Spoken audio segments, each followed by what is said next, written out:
My fiancé's parents lied to destroy our relationship, calling me unworthy, so I called off the wedding, exposing their cruel plot in front of everyone. Their perfect scheme publicly unraveled. I'm 28, just an ordinary guy with a steady office job, a decent apartment, and what I believed was a fairly straightforward existence. About a year ago, I encountered the woman I imagined spending forever with. Let's call her Emma, 26, female. She was everything I thought I desired, intelligent, amusing, and possessed a knack for making me feel capable of conquering the world. We dated for a little over a year before I proposed, nothing elaborate, just a private moment between us. She said yes, and honestly, I felt like I had won at life. A few weeks later, we held an engagement party at her parents' residence. It wasn't anything flashy, just family and close friends, and I believed everything was ideal. Looking back, though, I realized there were warning signs, subtle things that didn't seem significant at the time. Her mother, for one, had a peculiar way of conversing with me. She'd utter phrases like, "Oh, it's so nice you're stable, Emma needs someone dependable," or, "You're such a diligent worker, it must be difficult without family connections to rely on." Initially, I assumed she was just awkward, but now I perceive it for what it was, judgment. Her father was a bit easier to deal with, he appeared laid back on the surface, but it was clear he yielded to her mother on nearly everything. Then there were her brothers. They were younger than her and exhibited an overprotective big brother demeanor that didn't quite make sense given their age. It was as if they thought I was stealing their beloved sister away, but I didn't let any of it trouble me. I adored Emma and presumed the family issues would resolve themselves eventually. I mean, once we were married, they'd have to accept me, right? That's just how these things work, or at least that's what I convinced myself. Fast forward about 8 months into our engagement, and things began to feel strange. It wasn't anything major at first, just minor details. Emma started acting more reserved, as if she didn't trust me as much. She'd ask questions that felt off. "Who did you have lunch with today?" Or, "Why didn't you text me back during your break?" I attributed it to wedding stress. People become anxious when planning a significant life event, and I thought that's all it was. But then, one random Saturday afternoon, she arrived at my apartment looking as though she'd been rehearsing an argument all day. She had her phone in her hand, and the moment she saw me, she declared, "We need to talk." Wonderful. The 4 most terrifying words in any relationship. Forget, "I love you," or, "Will you marry me?" This is the phrase that sends shivers down your spine every time. I don't know about you, but those 4 words never signify anything positive. I put my phone down and said, "All right, what's up?" Instead of responding, she thrust her phone into my face. On the screen were blurry, low-quality photos of me leaving a restaurant with a woman. I blinked at the screen, attempting to determine if I was supposed to recognize myself in the grainy, Bigfoot-level pictures. Honestly, I've seen better resolution on memes. "That's Sarah," I said after a moment, "a coworker. We grabbed lunch last week." "What about it?" Emma folded her arms and gazed at me as if I had just confessed to murder. "What about it?" she repeated sarcastically. "How about the fact that you didn't tell me about it, or that you're sneaking around with another woman behind my back?" Her words struck me deeply. This was Emma, the woman who used to look at me as if I were her entire world, now staring at me like I was some stranger she'd caught in a lie. I couldn't comprehend how we reached this point. We had built our relationship on trust, or at least I thought we had, but now she was acting as if everything I had ever said or done didn't matter. I asked, "Sneaking around? Are you serious right now?" "It was just lunch, we talked about work stuff, that's it." But she wasn't listening to me. "You think I'm stupid? I've seen this before. You're just like every other guy who says one thing and does another." At this point, I was beginning to get frustrated. How could she believe something like this without even asking me first? It was as if all the times I had been honest, all the ways I had shown her how much she meant to me, had just vanished from her memory. I said, trying to calm things down. Emma, I'm telling you the truth. Sarah's a coworker, and we had lunch to discuss the project we're both working on. If you don't believe me, I can show you the emails we exchanged setting it up. Her expression didn't change, if anything, she looked angrier. Emails? Oh, so now you're covering your tracks with emails. Unbelievable. I felt like I was in a terrible movie. No matter what I said, she was stuck in her own version of the story, and I was the villain. Emma, listen to me, I said, trying to remain composed. There's nothing going on between me and Sarah. I love you. I wouldn't cheat on you. Why don't you trust me? She let out a strange, bitter laugh that didn't even sound like her. Why don't I trust you? Maybe because you've been lying to my face this whole time. Lying? Are you serious right now? I shot back. When have I ever lied to you? You know me better than this. What's going on with you? She gave me a cold, vacant stare. Do I, though? Because right now, I don't even know who you are. That one stung, not going to lie. I tried to maintain my composure, though. Come on, Emma, think for a second. When have I ever given you a reason not to trust me? You see some crappy photos, and suddenly I'm a liar? Why wouldn't you just ask me first? You know I'd tell you the truth. She shook her head as if I wasn't even worth the effort. Why should I? I saw the pictures. That's all I need to know. Seriously? You're going to base everything on some blurry pictures? You didn't even stop to ask me what they were about? You're just jumping straight to the worst conclusion, like you've been waiting for an excuse. Her face was so cold, so unrecognizable, that for a moment, I wondered if I'd ever truly known her. She wasn't budging. It was as if she'd already decided I was guilty the moment she walked in the door. Nothing I said was going to change that. That's when it started to become clear to me, this wasn't normal. This wasn't her just being angry about some misunderstanding. This was her genuinely believing I was the worst person alive, like she wanted to believe it. I tried to be gentle. This isn't like you. What's really going on here? Why are you doing this? Still nothing, just that same closed-off look. So I took a shot in the dark.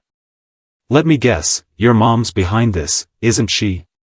She's been feeding you this nonsense, and now you're just going along with it. Her jaw tightened. She didn't say a word, but she didn't need to. That look told me everything. Wow, I muttered, laughing bitterly. So that's how it is. Your mom shows you a couple of bad pictures, and suddenly I'm the bad guy. You'd rather believe her than me after everything we've been through? She didn't even flinch, just stood there as if she was already finished with me. That's when I realized I was wasting my breath. It wasn't just about the pictures, she'd already made up her mind. Someone had been influencing her, but whoever it was, they'd poisoned the well. And as bad as it felt in that moment, I didn't know the half of it. Things were about to get a whole lot worse. As I was still sitting there trying to comprehend what had just transpired, I heard banging on my front door, not knocking, but banging, like someone was attempting to break it down. Before I even had a chance to inquire who it was, the door flew open, and there they were, Emma's dad and her two brothers. They looked enraged, and I could tell immediately that they weren't there for a peaceful discussion. Her dad pointed a finger at me and yelled, "You've been toying with my daughter's heart, you piece of garbage. You think you can just manipulate her like that and get away with it?" For a split second, I considered running, not because I was afraid, but because I knew there was no reasoning with these individuals. They weren't there to listen, they were there to punish me for something I didn't even do. And the worst part? Emma was standing right there, witnessing it all. I was completely taken by surprise. "What are you talking about?" I said, trying to keep my voice steady. "This is a huge misunderstanding. I didn't cheat on Emma, those photos are nothing, they're not what you think." One of her brothers stepped forward, cracking his knuckles as if he'd been anticipating this moment. I swear, the way he was cracking his knuckles, you'd think he was about to challenge me to a duel or audition for a mob movie. He said, "Oh, so you're saying Emma's lying now? You're going to call my sister a liar to my face?" I took a step back, holding up my hands. "No, I'm not saying that. I'm saying someone's feeding her false information. I didn't do anything wrong. If you give me 2 minutes, I can prove it." But they weren't interested in proof, they were already convinced I was guilty. Her dad got in my face. "You're a liar, a piece of trash, plain and simple. Men like you don't deserve women like my daughter." And then the first punch landed. It came out of nowhere, hitting me squarely in the jaw. Before I could even react, the second brother grabbed me by the collar and shoved me against the wall. The lamp on my side table crashed to the ground, and I felt a sharp pain shoot through my shoulder. I caught a glimpse of Emma out of the corner of my eye. She was just standing there, arms crossed, like she was watching a bad reality show. No shock, no attempt to stop them, nothing. How could she let this happen? How could she let them hurt me and say nothing? I tried to defend myself, but it was 3 against 1. They were yelling, throwing accusations and fists at the same time. It felt like they'd been waiting for this opportunity, like they'd been looking for an excuse to take me down. "Admit it," one of them shouted. "Admit you've been cheating on her." I didn't.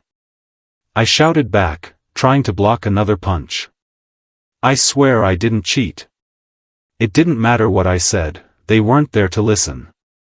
They were there to punish me. At some point, I ended up on the floor, trying to cover my face as they kicked me. My ribs felt like they were on fire, and my head was spinning. Lying there, I stopped trying to fight back. What was the point? They didn't want the truth, they wanted someone to blame. And as much as I wanted to get up and defend myself, the betrayal of seeing Emma just stand there hurt more than any of the punches they threw. And then, just as suddenly as it started, it stopped. Her dad stood over me, breathing heavily, while one of the brothers pulled him back. "That's enough," he said. "Let's get out of here before we really hurt him." As they walked toward the door, her dad looked back at me. "If I see you near my daughter again, I won't hold back next time. Consider this a warning."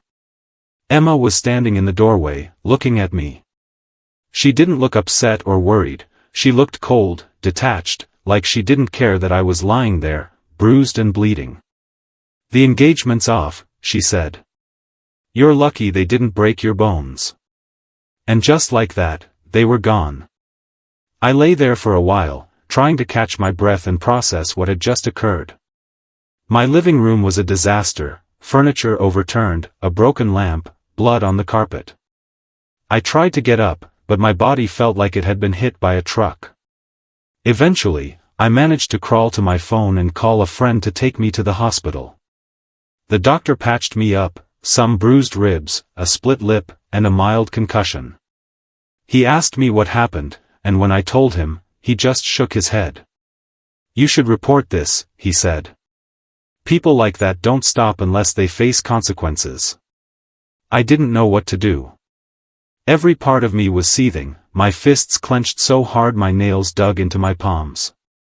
I wanted to show up at their house and make them feel even a fraction of what they'd put me through, but I forced myself to stay in control, even though the anger was burning through me like fire.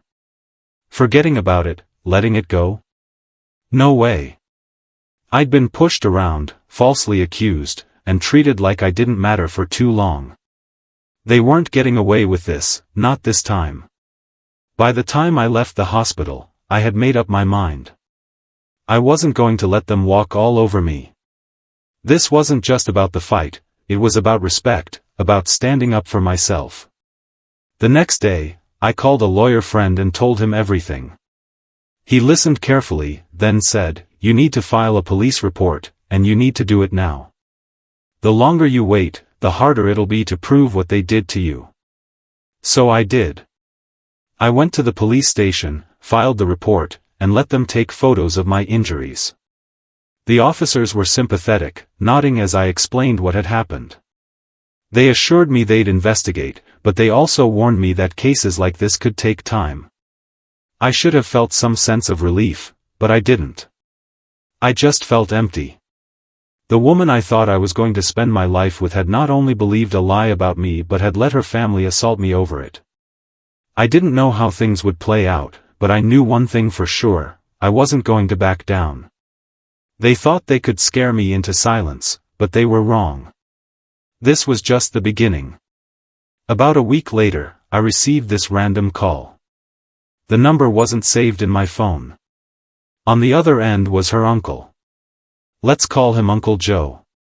I barely knew the guy. I'd met him maybe twice at family events, and both times he seemed like the quiet type who stayed out of drama.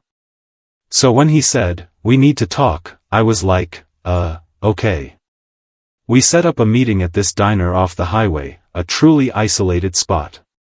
When I arrived, he was already seated in a booth. I slid into the seat across from him, and before I could even say hi, he leaned in and whispered, "You deserve to know the truth."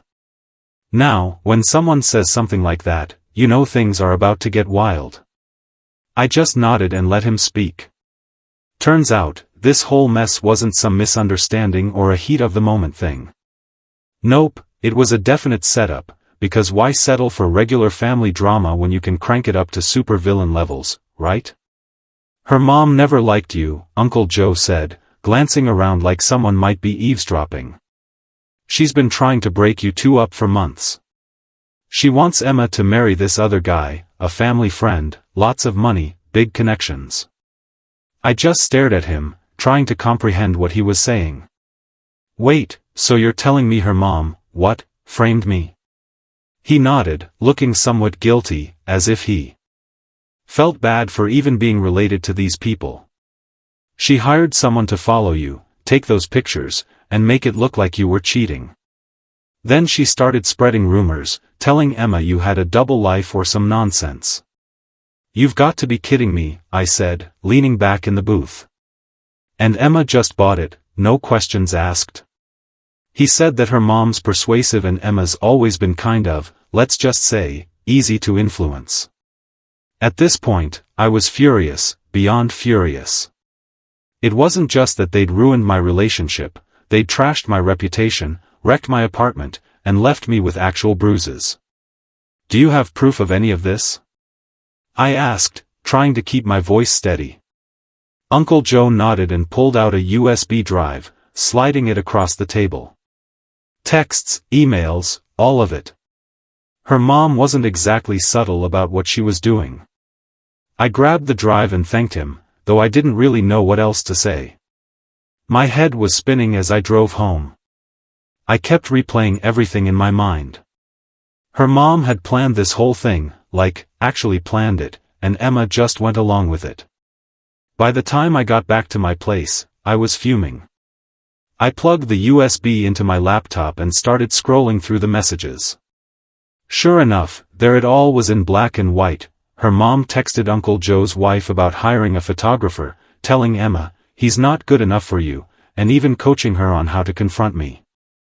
It was all there, the lies, the manipulation, the betrayal. I forwarded everything to my lawyer and called him up. "Dude, you're not going to believe this," I said. He listened as I explained, then said, "This changes everything. We're not just looking at assault charges anymore, this is premeditated. We're talking conspiracy." For the first time in days, I felt like I had some control over the situation. I wasn't just going to sit back and let these people ruin my life. The next morning, I handed the evidence over to the police. The detective who took my statement raised an eyebrow as he skimmed through the texts. "This is pretty damning," he said. "We'll be in touch." By now, word had gotten back to Emma's family that I'd filed charges. That's when the calls started. Her dad left a voicemail saying we needed to work this out like adults. One of her brothers texted me some half-hearted apology about how they might have overreacted. And Emma, she sent this long, rambling text about how she was so confused and didn't know who to believe. Yeah, sure, now she's confused. Where was all this doubt when her family was rearranging my face? I ignored them all. I wasn't about to let them guilt me into dropping the charges. They wanted to play dirty? Fine, let's see how they handle it when the law gets involved. But even as I stood my ground, I couldn't shake this nagging feeling of disappointment. Emma had been the one person I thought I could trust. I'd planned to spend my life with her, and now she was just gone. Still, I wasn't about to let that stop me from fighting back. If they thought I was just going to roll over and take this, they had another thing coming. So after handing over the proof to the cops, I figured things were about to get serious. What I didn't expect was how quickly Emma's family would start panicking. I mean, these people went from, "we're going to ruin your life," to, "let's be reasonable," in record time. First, her dad called me. I didn't even recognize the number at first, but when I picked up, there he was, sounding all nervous. "Hey, we might have overreacted," he said, his tone way softer than the last time we'd spoken. "Let's talk this through, no need to involve the police." I almost laughed. This was the same guy who was ready to knock my teeth out a week ago, and now he wanted to play nice. "Talk to my lawyer," I said, keeping it short and hanging up before he could say anything else. Next came her brother, one of the ones who'd thrown punches. He texted me that long message about how they were just protecting their sister and things got out of hand. He ended it with, "Let's settle this like men, right? Because real men ambush people in their own homes." I didn't even bother replying. And then there was Emma. She sent me a text from a different number, and honestly, just seeing her name pop up on my phone made me nauseous. Her message was all over the place. She said she was so sorry, that she'd been manipulated, and that her mom had convinced her I was cheating. "I didn't know what to think," she wrote. "Can we please talk? I miss you." Yeah, no. I wasn't falling for that. Where was this doubt when her family was trashing my place and leaving me with bruises? She had plenty of chances to talk to me, to ask for my side of the story, but she didn't. And now that the truth was out, she wanted to act like none of it happened. I left her on read. Meanwhile, my lawyer was loving the new evidence. "This isn't just a solid case," he said, "it's a slam dunk. They assaulted you based on fabricated evidence. The texts show clear conspiracy, and your injuries back it all up. They're in deep trouble." Hearing that felt good, but it wasn't like this was going to be an instant win. The cops were investigating, and that was going to take time. Still, knowing the law was on my side made it easier to deal with the constant calls and texts from Emma's family. A couple of days later, the first big development hit. My lawyer called to let me know the police had issued warrants for her dad, her brothers, and her mom. They were being charged with assault and conspiracy, and the cops weren't wasting any time. Apparently, when they showed up to arrest her dad and brothers, the two hotheads tried to argue with the officers. "We were defending our family," one of them yelled. The cops weren't buying it. They had seen the evidence and knew the difference between defending your family and premeditated assault. The best part? Her mom didn't see it coming. She'd been running around acting like she was untouchable. And then, bam, the police showed up at her door. From what I heard, she immediately tried to play the victim. I was protecting my daughter. I didn't mean for things to go this far. Yeah, sure. You just accidentally hired someone to frame me and accidentally got your family to assault me in my own home. Totally believable. It was around this time that Emma started getting more desperate. She left me a voicemail, her voice shaky like she'd been crying for hours. "I didn't know," she said. "I swear I didn't know what they were planning. Please, let's talk. I need to explain." But the thing is, there was nothing left to explain. She might not have known her mom set this all up, but she still chose to believe those fake photos over me. She didn't even give me a chance to defend myself before letting her family wreck my life. The way I saw it, if she could turn on me that easily, there was no way I could ever trust her again. So I deleted the voicemail and blocked her number.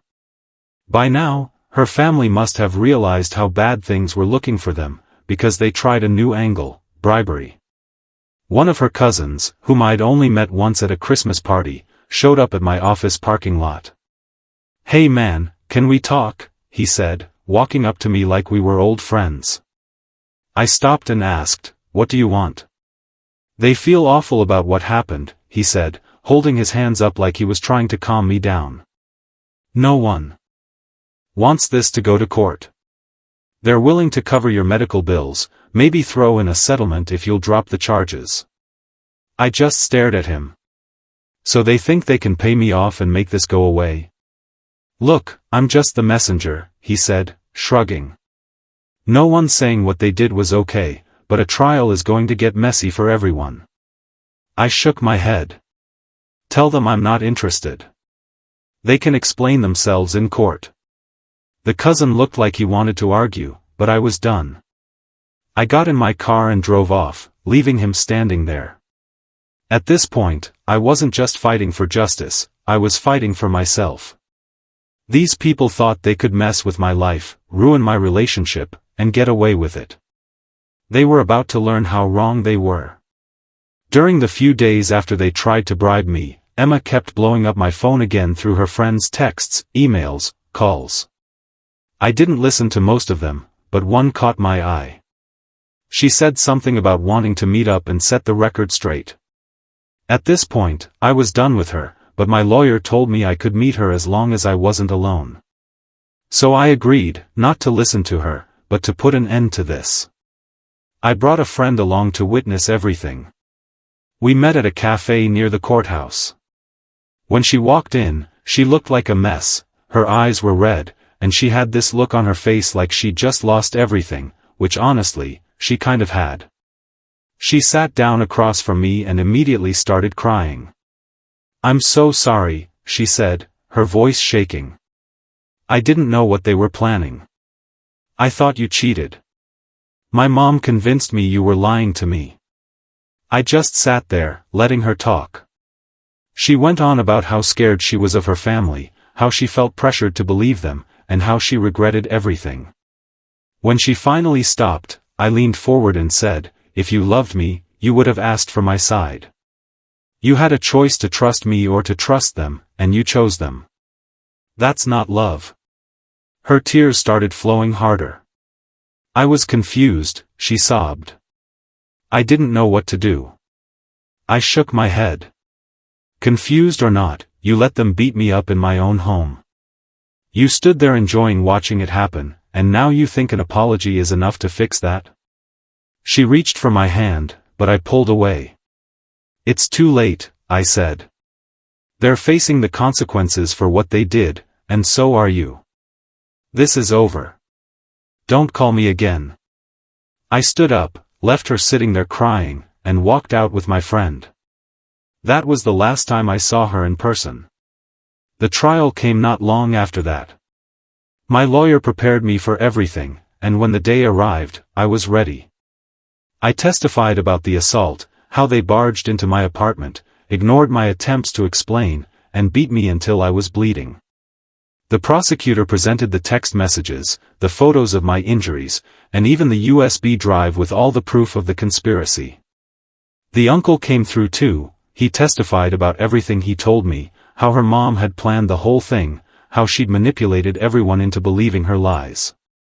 It was airtight. The defense tried their best, but their arguments were weak. Her dad and brothers claimed they were defending their family's honor, but the jury didn't buy it. Her mom tried to downplay her role, saying she was just worried about her daughter, but the texts painted a different picture. When the verdict came in, guilty, I didn't feel happy. I didn't even feel relieved. I just felt done, like this whole nightmare was finally over. Her dad and brothers got prison time for aggravated assault, and her mom got time for conspiracy. They'd all have criminal records now, and good luck shaking that off. Emma wasn't charged, but her reputation was wrecked. Everyone in her community knew what happened, and she became the girl who believed lies and ruined everything. After the sentencing, she tried to contact me again. I didn't even bother listening to the voicemail, I just blocked her number and deleted the message. The truth is, I'm done with that chapter of my life. It's over. They thought they could break me, but I came out of it stronger. Now I'm focusing on myself, building a life where no one can take advantage of me again. Justice was served, and I'm moving on. That's all there is to it. And to anyone reading this who's dealing with difficult people or situations, here's my advice: know your worth. Don't let anyone make you feel small or powerless. Stand your ground, because at the end of the day, you deserve respect, and the only person who can truly fight for you is yourself.